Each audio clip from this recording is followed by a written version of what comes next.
Kita akan coba untuk menelusuri ya keadaan yang dibilang lubang Jepang. Oh iya. Nah, lubang yang penuh dengan sejarah di zaman penjajahan Jepang. Sini aku pegangin.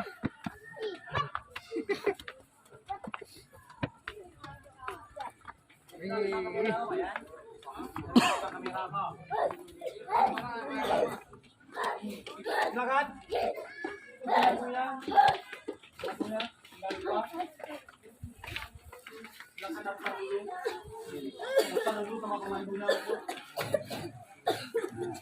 Lihat ini keadaan lubang Jepang Bukit Tinggi.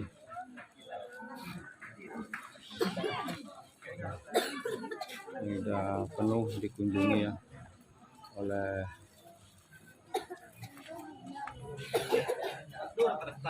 para warga.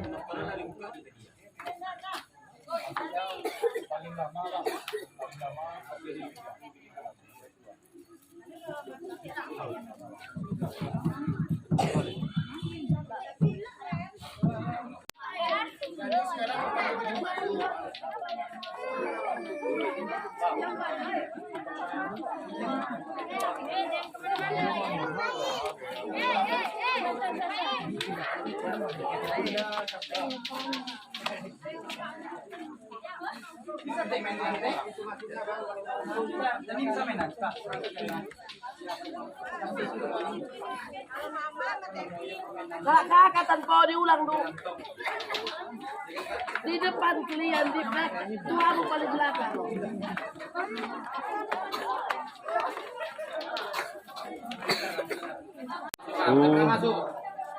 Udah. Tuh situasi keadaan di lubang Jepang. Kalau ingin tahu sejarahnya bisa dipandu. Percuma kalau cuma masuk aja nggak tahu fungsinya.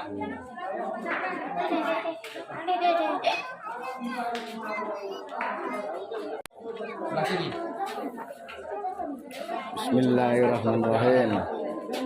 Nah, ini guys ya, kami udah memasuki yaitu di gua Jepang ya. Hanya satu keluarga, satu keluarga. Nah, Dan itu tergantung hitungannya nanti mau Jadi- keluar dari bawah sana atau balik sini lagi. memang penasaran ya. Ada tidak? Kalau sudah kita masuki, otomatis sudah nggak penasaran. Ini lubang Jepang yang selama ini dibilang ya, ini lubang bersejarah Perang Dunia Kedua.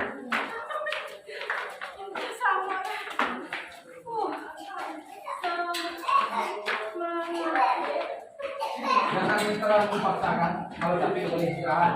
Sebab banyak juga pengunjung yang pingsan sampai di atas petasan, ya. Sebab lupa bernapas. Jadi dari sini Bu, batasnya Bu ya. Ini ke atas, ini sudah digali ulang. Bangunan yang dinding ini Pak. Sebab dindingnya dulunya hanya ke atas seperti ini, sudah banyak gundukan atau bergelombang. Ini udah digali ulang, sebab ditemukan dulunya hanya sebesar lingkaran ban mobil atau sepas satu badan ukuran manusia, difungsikan oleh tentara Jepang sebagai pengintaian ke pusat kota, bukan tempat mereka keluar masuknya dari sini, tapi fungsinya ini tempat pengintaian. Ya, yang mana di luarnya ini kecil, di dalamnya tapi udah besar. Nah, gua Jepang ini awal penggaliannya dari 1942 sampai pertengahan 1945. 2 tahun 8 bulan. Ya. Yang dibuka untuk objek wisata di Kota Bukit Tinggi ini, kepanjangan dia total semua ada 1470 meter. Kurang lebih dari 1,5 kilo. Tapi nanti yang kita jalani lebih kurang itu cuma 400 meter dengan perjalanan waktu 15 sampai 20 menit. Ya. Dibuka. Gua Jepang ini digali oleh Romusa. Yang mana Romusa itu pekerja paksa atau budaknya oleh tentara Jepang, orang Indonesia kita. Tapi bukan orang Sumatera, melainkan Jawa, Sulawesi, Kalimantan.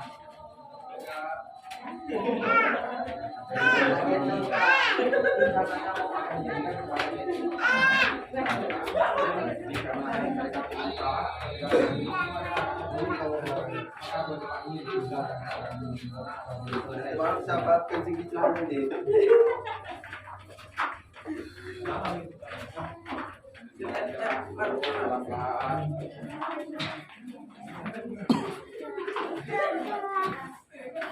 Asli kalau yang masuk.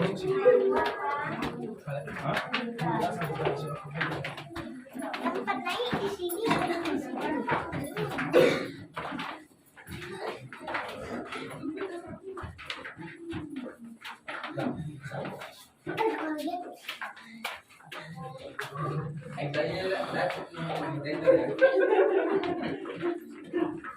Biasa kayak gini, kayak lecet. Ini enak aja kan kita. Mas aja dia.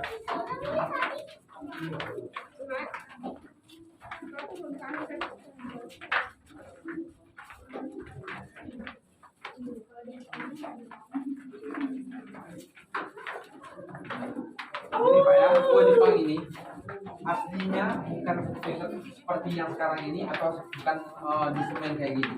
Yang mana asli gua Jepang ini dari tanah semua. Dan belum ada pakai tangga ataupun pakai lampu. Nah, mereka penerangan ini masih menggunakan obor untuk menerangkan dalam Jepang. Nah, kalau sekarang posisinya kita sekarang adanya di bawah permukaan tanah 42 meter sampai atas taman. Dipastikan kita dalam ini tidak mempunyai sinyal handphonenya lagi. Dan kalau seandainya nyasar atau bingung buat berkomunikasi sama orang di luar itu, apalagi menggunakan GPS ya, bisa jalan keluarnya juga. Nah, ini lorong yang pertama ini. Lorong ini masih asli, ya, original, belum ada renovasi. Dan seperti inilah semenjak pertama sekali ditemukan. Lorong yang 6 sebelah kanan saya ini saling sampai ujung, saling berhubungan dia semuanya, Pak. Di ujung sana ada jalan seperti ini juga, yang mana fungsinya sebagai gudang senjata. Ya, ada 6 lorong sebelah kanan. Silakan yang lain lanjut. Yang menggunakan pemandu baru tahu sejarahnya, yang tidak ya nikmati apa yang dapat. Ya, jadi seperti ini dengan rata-rata tinggi gua Jepang. Asli pertama sekali cuma 160, Pak. Diperkirakan tingginya dari sini sampai atas. Yang ini ke bawah udah digali ulang. Tapi ini kok ada bacaan di sini ruang amunisi. Ruang amunisi sama dengan tempat penyimpanan senjata. Nah, disinilah tempat senjatanya mereka taruh. Ada 6 lorong sebelah kanan sampai ujungnya. Yang mana senjatanya semenjak ditemukan itu udah ditaruh ke pusat atau diambil oleh di Jakarta, dan separuhnya lagi ditaruh di Museum Perjuangan sebagai bukti dari tentara Jepang dulu. Yang mana peninggalannya masih abadi atau masih utuh itu berupa senjata, baju seragam, sama radio. Tapi kalau yang terbikin dari bambu atau kayuan seperti meja dan bangku itu otomatis sudah laku atau dimakan rayap. Iya. Dikarenakan gua Jepang ini ditemukan tahun 1946. Pertama sekali direnovasi gua Jepang ini tahun 1985. Yang terbikin dari bambu atau kayu itu otomatis sudah dimakan rayap atau udah laku. Jadi tidak bisa diabadikan sampai sekarang. Dan ke depan nantinya dari pemerintah Bukit Tinggi mau akan dijadikan seperti replika ulangnya atau contoh-contoh yang lain. Ikuti terus guys ya ke penelusuran di Gua Jepang. Dilanjut.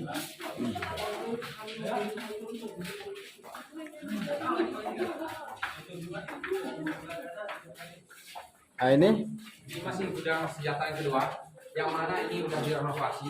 oh, Kedepannya nanti mau dijadikan sebagai mini teater atau bioskop ini tentang perfilman dokumenter tentang penjajah Jepang. jadi bukan ruang penjara ini Bukan kan ya? aslinya seperti ini, bukan ruang penjara, dan ini pun masih gudang senjata yang kedua. Ini guys ya, ini gudang penyimpanan senjata yang kedua. Lihat ke dalamnya ya. Sebelah kiri ada yang gelap. Ikuti terus guys. Tembus jurang, lembah yang itu tengok dari atas tadi. Ketinggian jurang ini mencapai 70 meter. Lihat Dan tuh. lorong yang inilah digunakan sebagai ventilasi udara, tempat oksigen yang masuk berasal dari sini. Tapi bagi Romusa, lorong ini mereka pergunakan sebagai akses buat melarikan diri. Dikarenakan tingginya jurang mencapai 70 meter. Berarti kalau Romusa itu dari Jawa lah ya pekerjanya ya. Jawa, Sulawesi, Kalimantan. Oh. Itu pun dengan ada tujuan maksud tertentu sepertinya Pak. Oke, Ya. oke. Ayo lanjut.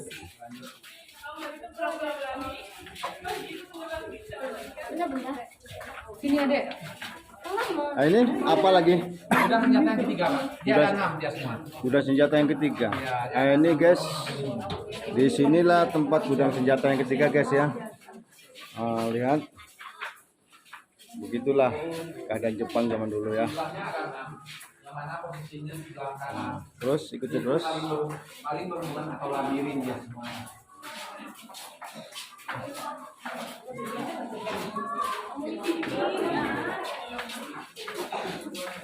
Ini gudang senjata juga. Yang keempat Pak, totalnya dia punya ada 6. Nah, ini gudang senjata ya, yang keempat ya guys ya. Informasi ada yang keenam.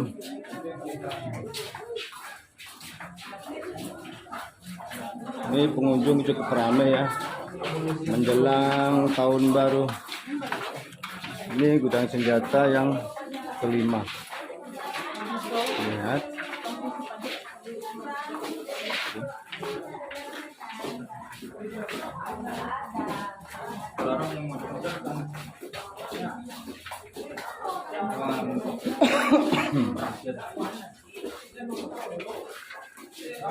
Ini gudang senjata yang keenam.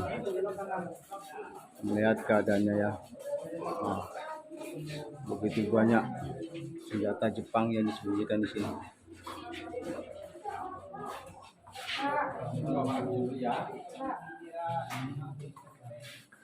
Nah, ini. Lihat para pengunjung memadati ruangan ya. Pokoknya kita kasih tanda jejak. Kita menghadapnya ke kiri Pak. Ya. Dari ujung ke ujung ada 15 lorong dia semuanya. Yang mana lorong ini saling berhubungan atau labirin. Nah. 2 di antaranya digunakan bekas ruang makan pekerja paksa. Satu di sini, satunya di sana. Oh, bekas ruangannya mana? Ruang makannya ini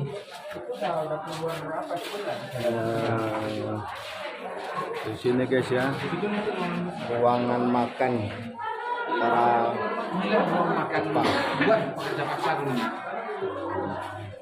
Semenjak ditemukan Go Jepang di sini, lorong yang 2 di sini banyak berupa bekas-bekas yang mereka tinggalkan, seperti tempurung bekas piringnya dia makan dan bambu untuk potong bekas dia minum. Bagi pekerja paksa, mereka di dalam ruang Go Jepang ini makannya secara bergantian. Dikarenakan banyak rumusan dalam pekerja paksa di sini ribuan orang, sementara ruang makannya cuma ada 2. Mereka pun dikasih makan itu hasil rampasan dari penduduk sekitar apa yang dapat. Mereka pun dikasih makan 1 kali, kerjanya nonstop. Jadi diprediksi kebanyakan yang mati pekerja paksa di sini bukan hanya sekedar disiksa atau dibantai dikarenakan kelaparan, karena nggak sesuai gizi yang mereka makan sama mereka keluarkan. Kita next untuk ke Ayo. ya, Pak. Bu. Ah, ini Ini ruang sidang. ruang sidang. Ya.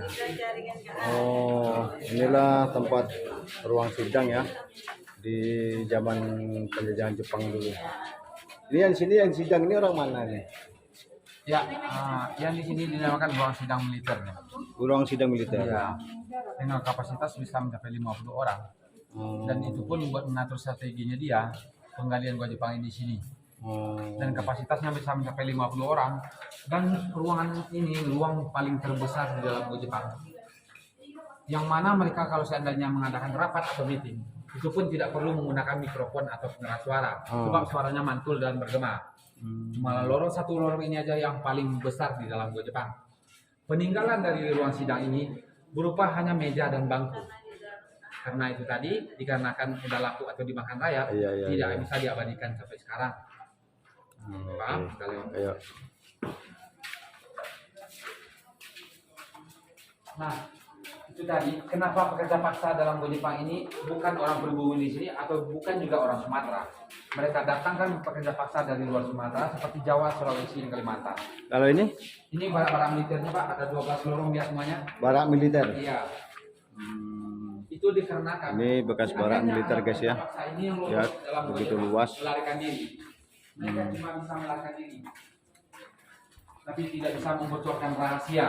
Oh, Karena itu tadi Yang bekerja dalam Jepang ini orang Jawa. Yang lokasinya di sini lokasi orang Minang. Oh. Jadi bahasa Jawa sama bahasa Minang tidak nyambung. Ya, jadi ini Dan itu makanya ruang apa nih? ini masih bara-bara militer Pak, ada 12 lorong dia semuanya. Oh, Ini di bawah di sini ada 4, di atas sana ada 8 militer. barak militer.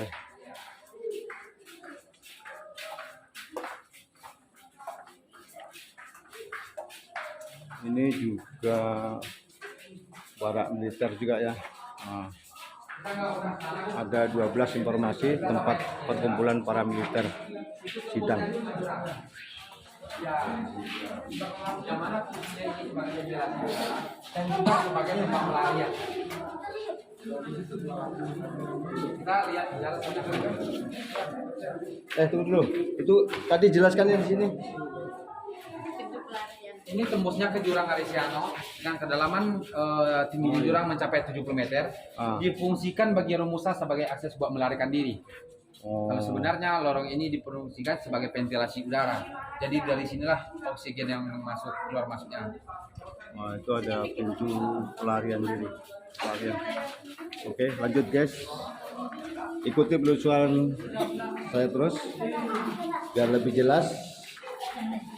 Kita langsung buat pandu ya, pemandu dari asli orang Kupras ini yang bisa menceritakan sejarah isi yang berada di lubang Jepang ini.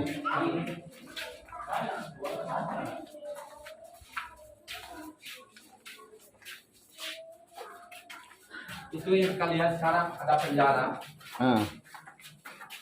Yang mana dulunya semenjak ditemukan kepanjangan atau kedalamannya mencapai 20 meter. Kenapa sekarang itu ditutup? Dikarenakan semenjak direnovasi Gua Jepang ini, tanah hasil dari galian renovasi yang kemudian mereka timbun ke dalam penjara di sini buat menutupi bau-bau bangkai yang berasal dari dalam penjara. Iya.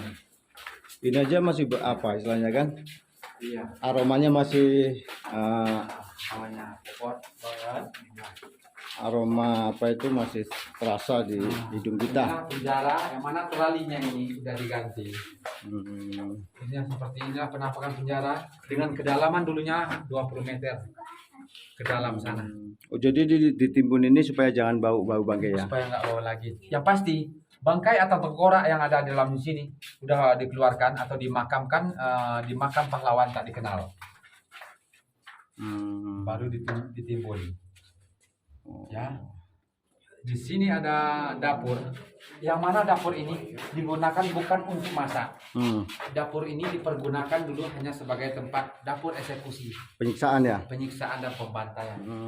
Iya. Jadi mereka namakan ini dapur itu sebagai tipuan Anda buat mengelabui pekerja paksa yang lagi bekerja di luar sana supaya memperkirakan lorong yang ini dipergunakan sebagai dapur tempat masak. Pintu Habis pembantaian. mereka bantai, mereka siksa di sini. Ada lubang yang kita lihat di bawah di sini. Ya. Tembuslah ke sungai dengan kedalaman 30 meter kayak pelosotan atau seluncuran. Dari sinilah mereka buang mayatnya itu, tembusnya langsung ke sungai. Dan dari pemerintah sengaja memperkecil buat menjaga keselamatan pengunjung yang ada dalam Jepang ini biar tidak ada yang ke pelosok. Iya. Nah kalau di atas tembusnya ke pinggang jurang Aresiano, sampai sekarang menandakan masih tembus itu ada cahaya. Bapak berdiri di sini. Ya. Oh, Dan iya. ada cahaya. Diperkirakan cuma 12 meter nyampainya di pinggang jurang.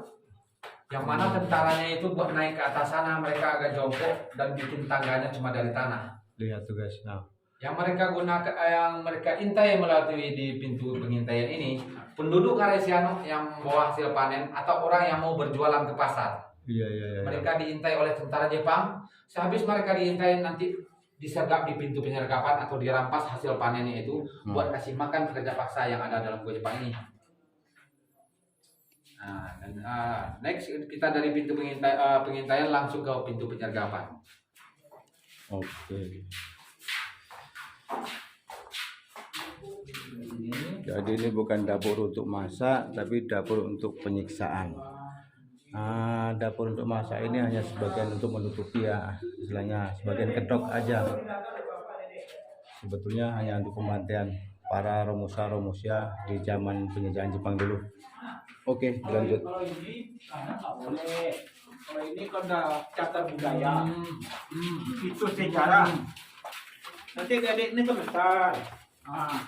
Ada aslinya lagi kan? Jadi di dalam Gua Jepang ini bangunannya atau dindingnya tidak rata, dengan mereka bikin bergelombang seperti ini dengan ada tujuan atau maksud.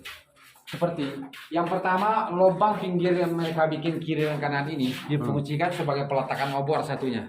Iya. Yang satunya lagi dipergunakan sebagai peredam suara atau pemecah suara, supaya suara kita di rongga yang ini tidak mantul dan bergema.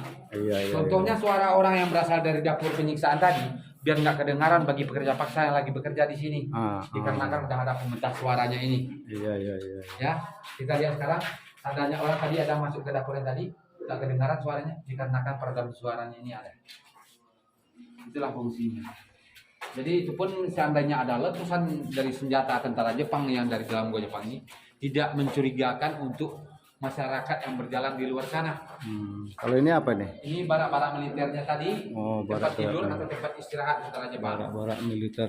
Yang boleh tidur, yang boleh istirahat dalam Gua Jepang ini hanya tentara Jepang, bukan romusa atau pekerja paksanya. Oke. Jadi buat penggalian Gua Jepang ini memakan waktu cuma 2 tahun 8 bulan. Mereka pun menggali Gua Jepang ini masih menggunakan alat-alat manual seperti pahat, cangkul, dan lingis. Tapi pekerja paksa di dalam Gua Jepang ini diperkirakan ribuan orang banyaknya.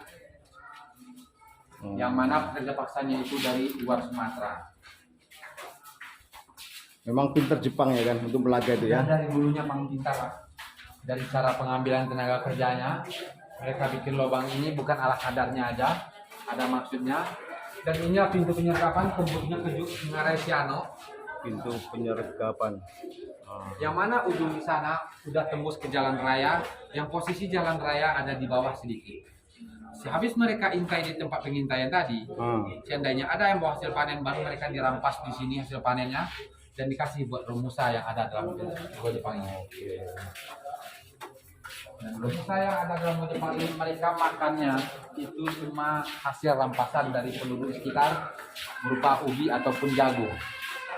Dan itu pula bisa dimakan mentah-mentah.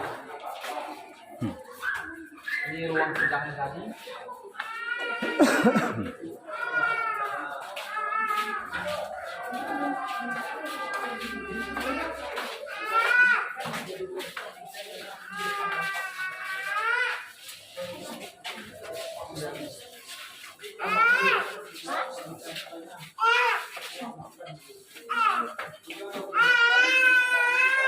Kalau yang ini tempat tadi ya? Makan yang tadi. Tempat makan yang tadi. Iya, rumah makan. Ruang makan. Kita maunya keluar di bawah atau balik tempat tadi? Bawah lah. Bawah. Iya. Kita balik mobilnya mau nunggu di sini atau balik ke taman panorama lagi? Entah. Itu tanya nanti anak. Tergantung. Nah, di atas masih ada 5 lorong lagi. Ini masih Barak-barak militer. barak-barak militer. Di atas masih ada 5 Lihat lorong lagi. ini barak-barak militer Jepang ya. Nggak ada yang foto dari tadi, fotonya di sini yang kamera.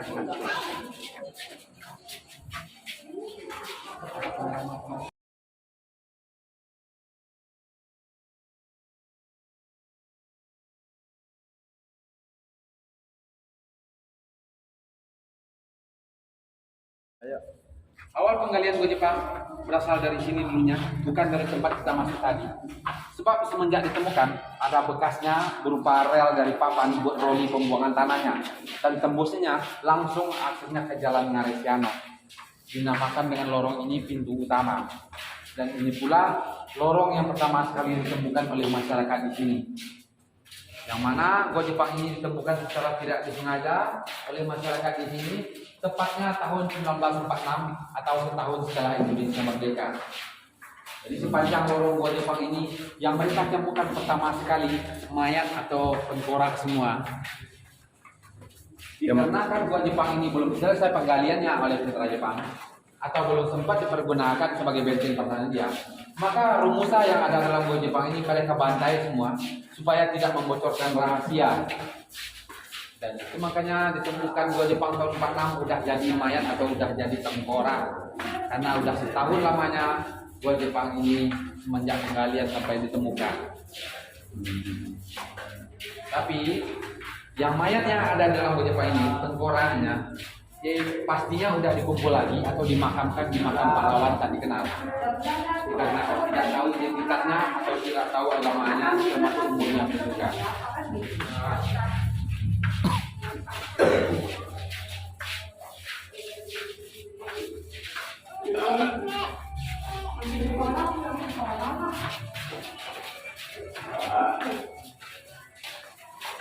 Ini ruang apa ini? Ini nanti akan dijadikan sebagai musola dan sebelah kanan akan dijadikan sebagai toilet. Yang ini? Dikarenakan renovasinya ini terhenti sewaktu COVID kemarin, belum ada kabar dilanjutnya kapan renovasian ini. Oh begitu. Ya berakhir sudah kita keluar dari gua Jepang, yang mana akses tembusnya langsung ke jalan Menara Siano.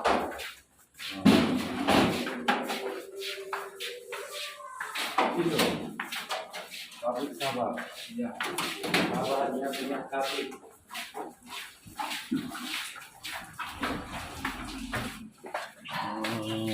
Ini dia tembusnya. Nah, demikian teman-teman ya penelusuran saya di gua Jepang, yaitu zaman penjajahan yang kedua ya, yang kedua oleh Jepang ya. Sebagai tenaga pengusaha, yaitu diambil dari Jawa, dari Palembang, dari sekitar di luar Pulau Sumatera. Saya masuk ditemani oleh Bapak pemandu, siapa? Iya. Hah? Iya. Dengan Bapak Lihat.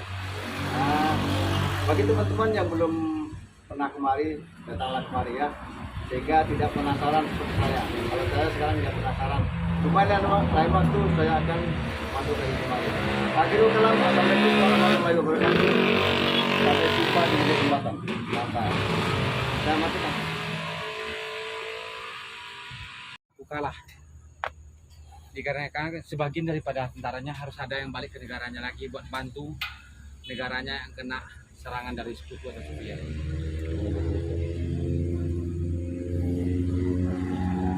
Dia pun kalah bukan melawan Indonesia, tapi dikarenakan negaranya dibunuh.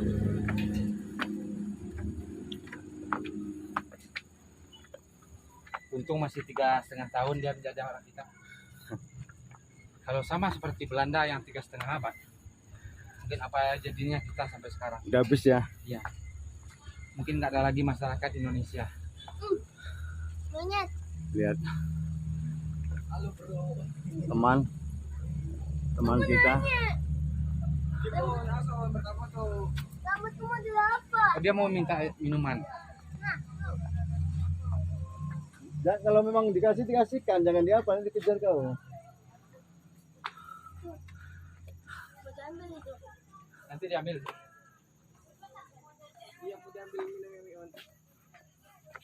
Ambil tuh. Coba dikit lagi biar dia. Eh.